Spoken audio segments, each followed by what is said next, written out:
Olá, pessoal. Esta é a segunda parte do nosso tutorial sobre listas. Na primeira parte, nós vimos conceitos de lista, alguns exemplos, como é que usa as cláusulas order by descending, vimos algumas cláusulas como count, sum, average, vimos alguns exemplos e vimos como é que calcula desvio padrão e coisas assim. Nessa segunda parte, nós vamos estender esses conceitos e nós vamos ver o seguinte. Na primeira parte, nós usamos a notação lambda para conseguir o que a gente quer. E existe uma outra notação alternativa que se chama link, e você pode preferir uma alternativa ou outra, conforme a sua prática, conforme a aplicação que você está desenvolvendo. Os resultados são essencialmente os mesmos, mas a grafia é um pouco diferente. A grafia link parece SQL, a grafia lambda é uma grafia mais sucinta, mais fácil de escrever, mas é às vezes meio difícil de entender. Você vai escolher a que você preferir. O resultado final é o mesmo, porque na hora que você compila, os dois resultam no mesmo código. Tá? Então, o que nós vamos ver hoje é o seguinte, rever aqueles exemplos que a gente fez, usando agora a notação link, em vez de usar a notação lambda. Então, nós vamos order by descending, as mesmas coisas, tá? Que a gente fez antes, mas nós vamos acrescentar mais um elemento. Hoje nós vamos mostrar, no final do tutorial, como é que você marca, como é que você faz o highlight dos itens da lista que tem, por exemplo, o valor mínimo, o valor máximo, ou valores, outras alternativas que você queira apresentar. Tá? Então, da mesma forma que no exemplo anterior, nós geramos aqui uma lista, tá? Essa lista tem 2 elementos, e aqui embaixo tem uma série de estatísticas. Né? Essas estatísticas, nós deixamos as 2 estatísticas daqui. Então, nessa linha aqui, vão estar as estatísticas calculadas com a notação lambda, e aqui embaixo vão estar as estatísticas calculadas com a notação link. Os resultados têm que ser rigorosamente os mesmos, uma vez que as bibliotecas são idênticas. Nós estamos, então, mostrando aqui as 2 rotinas que calculam exatamente a mesma coisa com as notações diferentes. Então, vamos ver. Essa aqui é a notação lambda, que você está vendo aqui, né? A idade, por exemplo, a soma. Sum, você põe esta anotação é a lambda.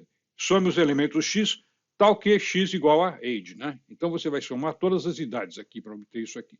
Aqui nós estamos usando a notação link. Nós dissemos que a notação link se assemelha muito à notação SQL. Uma das principais diferenças é que no SQL o select é o primeiro comando, é a primeira cláusula da lista, e aqui o select é a última cláusula da lista. Então, aqui, se nós estamos querendo definir uma tabela e todos os elementos que vão participar do cálculo, nós estamos dizendo aqui, ó, DP em persons, né? Você vai selecionar as idades e vou fazer que essa lista, sobre a lista resultante, você vai aplicar uma soma. Então, isto e isto aqui produzem rigorosamente o mesmo resultado. Você vê que aqui, por exemplo, a anotação é mais sucinta e aqui ela é um pouco mais extensa, mas ela fica mais fácil de entender, principalmente se você tem facilidade com SQL, né? Então, aí no futuro você vai escolher a sua alternativa, mas vamos estender um pouco um conceito para ajudar a ver quais são as diferenças. Então, aqui embaixo, ó, nós vimos aqui a somatória de idades, como é que a gente faz. Aqui, para calcular a média, por exemplo, o average, nós estamos fazendo a mesma coisa. Então, aqui onde a gente tinha, ó, média de idade aqui, age aqui, ó, persons average, a gente aplicava a média sobre a idade. Isso aqui é só formatação. Tá? Então, aqui, ó, average x igual a age, e aqui embaixo você faz from P in person select age, e aí aplica essa cláusula average sobre a lista resultante. Dos exemplos que a gente está vendo até agora, a gente pode estar fazendo alguma injustiça, porque você pode estar pensando assim, ó, então é só substituir persons por esse código aqui?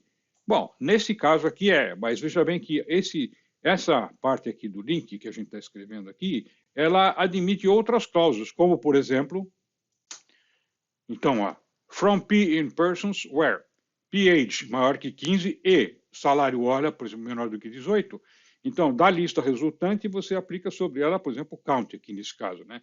Então, não é só uma questão de substituir isto por isso. Aqui tem inúmeras cláusulas aqui. Grande parte delas é realmente muito parecido com o SQL. À medida que os exemplos forem prosseguindo, principalmente no próximo vídeo, que nós vamos usar uma coisa que faz um uso mais extenso do SQL, as diferenças vão ficar mais nítidas. Pegamos outros exemplos aqui. Vamos pegar, por exemplo, na questão da classificação. Nós estamos aqui querendo classificar por ordem de identidade de pessoas. Né? Então, primeira anotação, a notação lambda, persons.ordenID por esse, você está dizendo aqui qual é o argumento da ordenação. Aqui nós estamos fazendo a mesma coisa, ó. Só que a notação é diferente. Então, vamos lá. Ó. from P in persons, order by, tá vendo aqui? Então, tem uma diferença de notação aqui, ó, order by person ID, select P. Então, aqui, por exemplo, ó, fica um pouco diferente do que está escrito lá. Você pode achar, por exemplo, isso aqui mais intuitivo, mais fácil de explicar. Por outro lado, você pode ver também que aqui você tem que escrever um pouquinho mais, né, embaixo. Então, de novo, você com o tempo vai desenvolver a sua preferência, tá?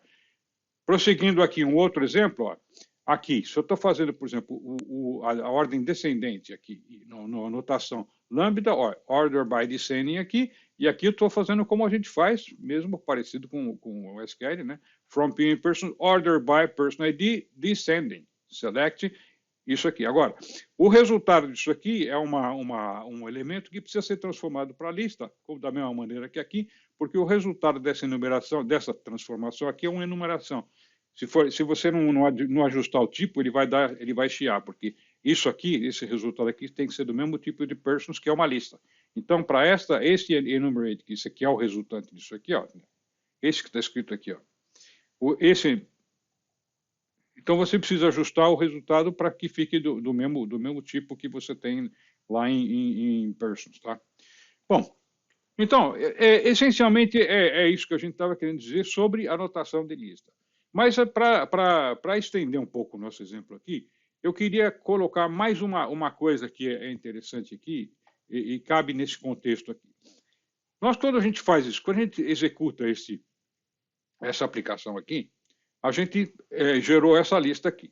Agora, não sei se vocês repararam aqui, ó, essa lista aqui tem umas marcações aqui, tá vendo? Aqui está em vermelho, aqui está em vermelho, aqui está em vermelho, aqui está com uma outra cor, violeta, né? Então, o que estamos querendo dizer aqui é o seguinte, olha, esses aqui, ó, estou querendo marcar nessa coluna aqui quais são os mínimos e quais são os máximos, para facilidade de localização ou coisa assim, né?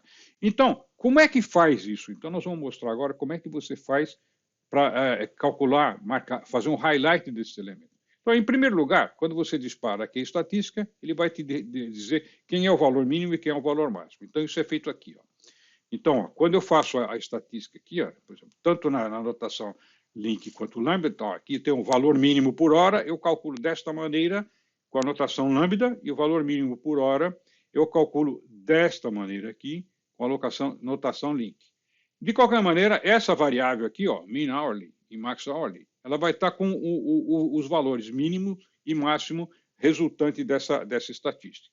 Agora, como é que eu faço para transportar esse highlight lá para a lista? Em primeiro lugar, o primeiro passo que a gente usa para fazer isso é o seguinte. Eu vou vir aqui na parte, esse programa aqui tem uma parte, como nós já vimos, né? Ele tem uma parte aqui HTML que cuida de fazer o display na tela, da formatação, etc. E tem a parte de estilo dos caracteres e dos atributos que a gente coloca aqui no CSS. Então, nós vamos definir 3 tipos de caractere aqui embaixo. Então, o caractere min, vamos dizer assim, ó, ele vai ser cor vermelha. Então, estou fazendo um CSS para mostrar isso aqui. Mais uma cláusula CSS aqui, ó, máximo vai ser colocado em cor violeta. E os caracteres normais, ou seja, que não é nem o mínimo nem o máximo, vão ficar em cor preta. Então, guarda os nomes dessas classes aqui, ó, min, max e reg, tá? Então, vamos fechar isso aqui para ficar mais fácil de transitar pelo código. E agora, a gente vem aqui. Aqui, nesse trecho da programação, é onde a gente coloca, a gente transporta os elementos que estão em persons, tá vendo? Que é o título, né? Aqui, varp, os elementos que estão em persons, é aqui que a gente transporta esses elementos para a tela.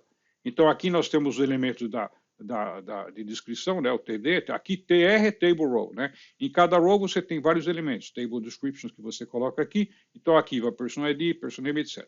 Agora, eu quero que quando esse valor aqui, ó, o elemento que vem aqui, que é o salário hora, eu quero que quando ele for o mínimo ou o máximo, ele apareça em cor diferente. Então, eu estou colocando aqui, ó, definimos aqui uma classe, então, ó, descriptor, então aqui eu estou colocando aqui um atributo nessa classe. A classe dele vai ser esse nome aqui, min, max, reg. Esse nome aqui, min, max, reg, é uma variável que a gente definiu aqui embaixo. Ó. O valor original dela ficou o default, ficou reg aqui, que é o caractere regular, né, o preto. Então, o que nós fazemos aqui? Assim que a gente começou a percorrer essa lista, o que a gente faz? Ó? Pegamos um elemento P da lista persons. Esse elemento P a gente faz o seguinte, ó, esta variável aqui vai ser, qual vai ser o conteúdo dela? Vai ser eu examino qual é o valor hora deste conteúdo aqui, e vejo se ele é igual ao mínimo. Se esse valor da hora que esse item se o valor da hora que esse item vai mostrar é igual ao mínimo, eu digo que a classe que eu quero que ele coloque aqui na hora que ele for colocar esse elemento na tela seja min. Ou seja, min o que é? É aquele que a gente viu lá, era o vermelho, né? Se não for, ele passa para cá. Aí eu testo, essa classe por acaso é o máximo? Se for, eu vou dizer que a classe que eu quero dar o display aqui embaixo será max. E se não for nenhum dos dois, fica o default reg aqui. Então, ó, quando eu vier aqui embaixo, ele vai colocar esse elemento na tela, mas ele vai passando por classe aqui, eu estou atribuindo para ele uma classe que vai ser uma dessas três. Então, se ele for igual a hora mínima, ele vai pegar a classe min, que vai aparecer aqui embaixo, e classe min é caractere vermelho. Se ele for igual ao máximo, ele vai pegar a classe maxi, que é o caractere violeta, e se for regular, vai aparecer em preto. Isso, então, traz a gente para esse resultado aqui, ó. Então, esses elementos aqui estão da cor diferente, porque aquele resultado daquele processamento que a gente fez. Vamos pegar uma outra lista aqui, só para enriquecer o exemplo aí, ó. Então, aqui, por exemplo, não está marcado nada, tá? Ele deu o display nada. Agora, eu vou calcular a estatística aqui. Digamos que eu vou calcular pelo link, eu vou calcular. Cheguei à conclusão que o menor salário é 14 e o máximo é 21. Então, a gente percorrendo a lista aqui, o que a gente vai encontrar? 14 aqui, tem 2, né? Ele marcou, ele assinalou os dois, deu highlight nos dois, são os dois mínimos, né? E o elemento 21 e 21, por acaso tem 2 também. Então, esses elementos aparecem em blue, violet, né? E esse aqui aparece em vermelho. No próximo vídeo nós vamos ver como é que faz paginação, um conceito muito simples de implementar, eu acho até que vocês vão ficar admirados com a simplicidade que é fazer aquilo. Nós vamos trabalhar com agrupamento, que são as causas group by, e nós vamos trabalhar com o conceito de produzir listas para localização de elementos, o search. Ficou muito bacana isso aí. Vamos lá. Abraço para todo mundo.